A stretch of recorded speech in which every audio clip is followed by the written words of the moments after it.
B. Celakalah kamu, hai bumi dan laut. Iblis telah turun kepadamu dengan geramnya yang sangat dahsyat. Sebab ia tahu bahwa waktunya sudah singkat. Iblis memakai banyak bidang untuk menyesatkan dan menjauhkan manusia dari Allah. Misalnya, melalui model pakaian yang merangsang, film-film porno, kekerasan, perdukunan, dan mistik. Bahkan melalui mainan anak-anak, komik bacaan-bacaan yang tidak sehat, juga hobi, olahraga kekerasan, dan musik dipakainya juga. Maka anak-anak Tuhan harus sadar dan berjaga-jaga. Lawan kita si iblis berjalan seperti singa yang mengaum-aum dan mencari orang yang dapat ditelannya. Maka sekali lagi, dalam berpikir harus percaya firman. Apa yang firman Tuhan katakan, itu yang kita percaya.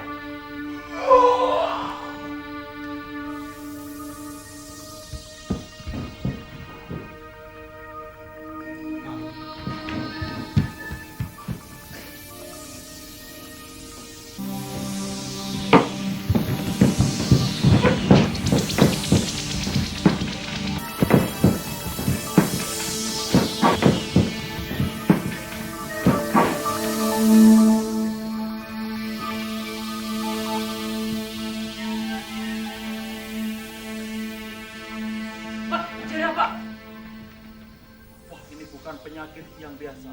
Mari kita mau berdoa bersama-sama untuk orang ini. Bapa di dalam surga, kami menyerahkan orang ini Tuhan. Jika ada kuasa agama, kuasa setan, kami patahkan, menghancurkan dalam nama Yesus. Keluar dalam nama Yesus. Keluar di dalam.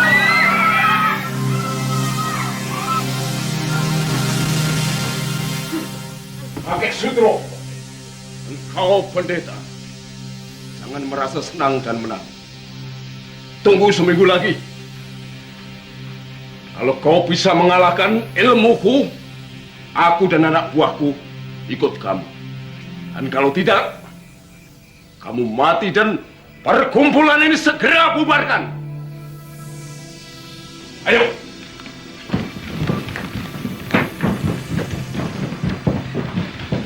Malam itu, saya benar-benar kaget dan sangat terpukul. Jerih payahku bertahun-tahun, ilmu kesaktianku yang tinggi tiba-tiba lumpuh. Aku dukun yang kelihatan luar biasa ternyata hanya biasa saja. Tetapi orang Kristen yang sungguh-sungguh di dalam Tuhan kelihatannya biasa saja, tetapi ternyata luar biasa. Pengalamanku menyantet anak gadis Pak Kusno seperti terulang lagi. Tapi kali ini saya benar-benar lumpuh. Lumpuh tanpa daya.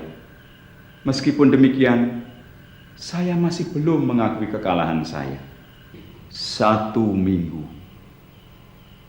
Ya, saya punya waktu 1 minggu untuk menebus malu. Waktu yang ada saya manfaatkan sebaik-baiknya untuk menjawab 3 hal. 1. Mengapa tiba-tiba kekuatanku seperti lumpuh ketika berhadapan dengan orang-orang itu? 2. Kekuatan ilmu apa yang ada pada orang-orang itu? 3. Dan bagaimana saya bisa mengalahkan mereka? Maka saya mendatangi guru-guru saya untuk menanyakan hal itu. Saya terpukul sekali ketika mendengar bahwa kakek Sapuan telah mati bunuh diri masuk sumur. Saya tidak mengerti mengapa sampai kakek melakukan hal itu. Kemudian saya naik ke Gunung Merbabu untuk menemui guruku yang lebih tinggi lagi ilmunya.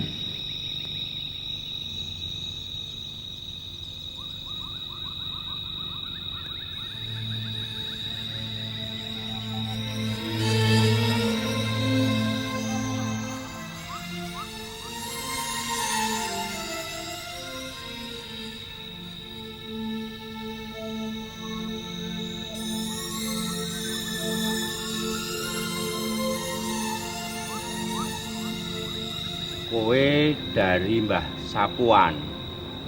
Iya, Yang. Dan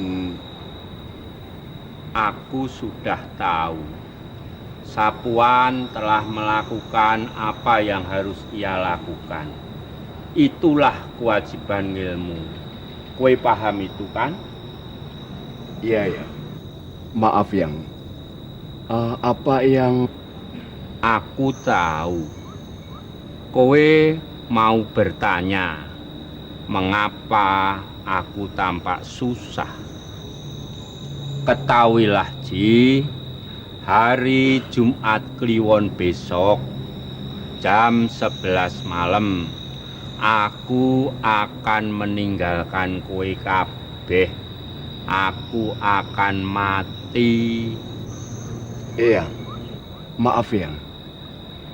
Eyang tahu kapan Eyang mangkat. Kenapa Eyang susah? Eyang kan akan moksa masuk surga. Surga.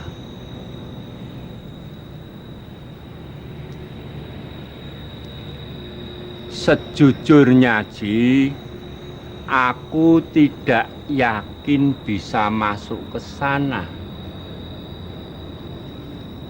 Swargo, swar jalan dan go terang. Swargo jalan terang. Itu yang aku ketahui. Tetapi jalan terang yang bagaimana dan harus bagaimana, itu aku tidak tahu. Dan itu di luar kemampuan ilmuku. Berdoalah untukku, Ji. Itu misteri, deh. Misteri. Tapi Mas, yang ilmunya kan sudah sangat tinggi. Hari kematiannya saja tahu. Bisa masuk surga atau tidak, mestinya yang tahu. Nah, kalau yang saja tidak tahu, bagaimana dengan kita? Sekali lagi, Dik. Itu misteri. Sudahlah, deh. Yang penting hidup kita sekarang ini saja. Ilmu sudah punya. Bahkan aku dengar Dik Aji sudah hidup makmur.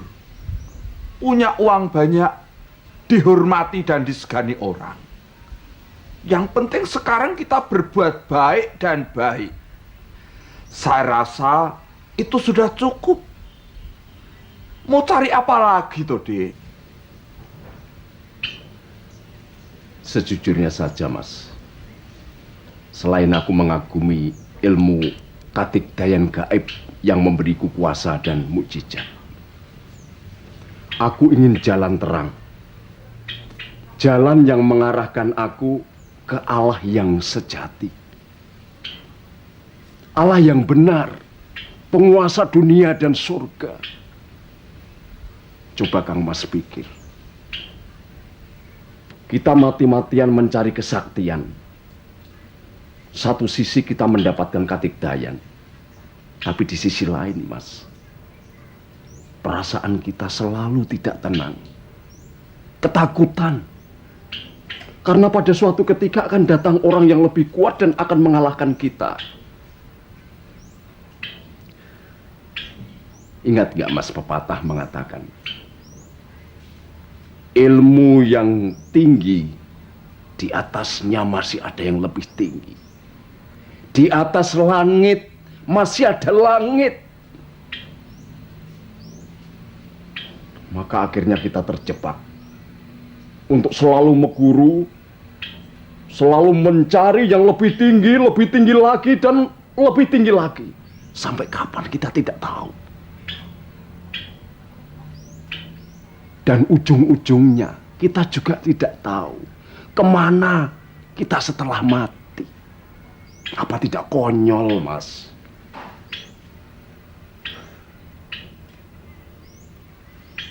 Aku rasa jalan yang kita ikuti sampai saat ini tidak mengarah ke jalan yang terang, tapi malah gelap, Mas.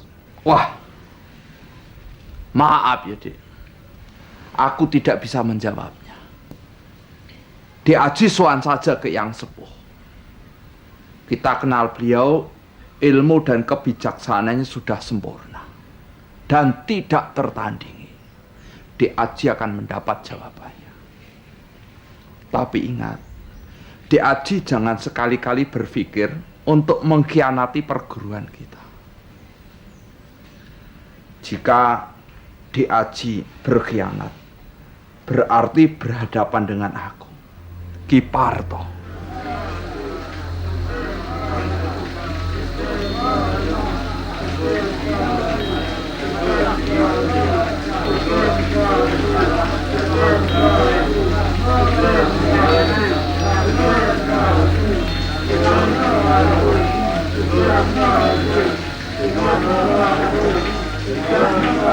Untuk ketiga kalinya, batin dan perasaanku terpukul hebat. Yang Sepuh, kebijaksanaan dan kesaktiannya sempurna tak tertandingi. Beliau telah menyandang ilmu kadigdayan, begawan songo-songo. Yang bisa hadir di 4 tempat yang berbeda dalam waktu yang bersamaan. Tentang kebaikan hatinya tidak ada yang meragukan. Dia menolong siapa saja yang membutuhkan. Segala sakit penyakit dapat sembuh di tangannya. Karismanya luar biasa. Orang yang kesaktian dan kebijakannya seperti itu sekarang mengalami nasib yang menggenaskan. Semua penyakit yang pernah beliau sembuhkan sekarang seperti menempel semua di tubuhnya.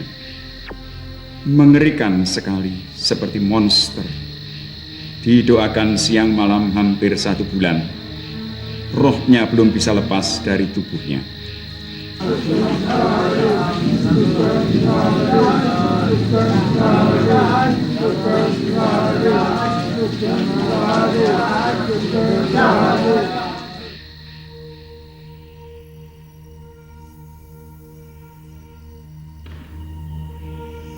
Melihat semuanya itu, hati saya benar-benar hancur, frustrasi dan putus asa. Jalan yang saya sangka lurus dan benar, ternyata ujungnya menuju maut. Guru-guru saya tidak dapat menolong saya. Aku seperti pemburu harta karun yang sudah lelah menggali dan menggali gunung dan lembah. Tetapi tidak secuil emas pun aku temukan, kecuali seonggok sampah.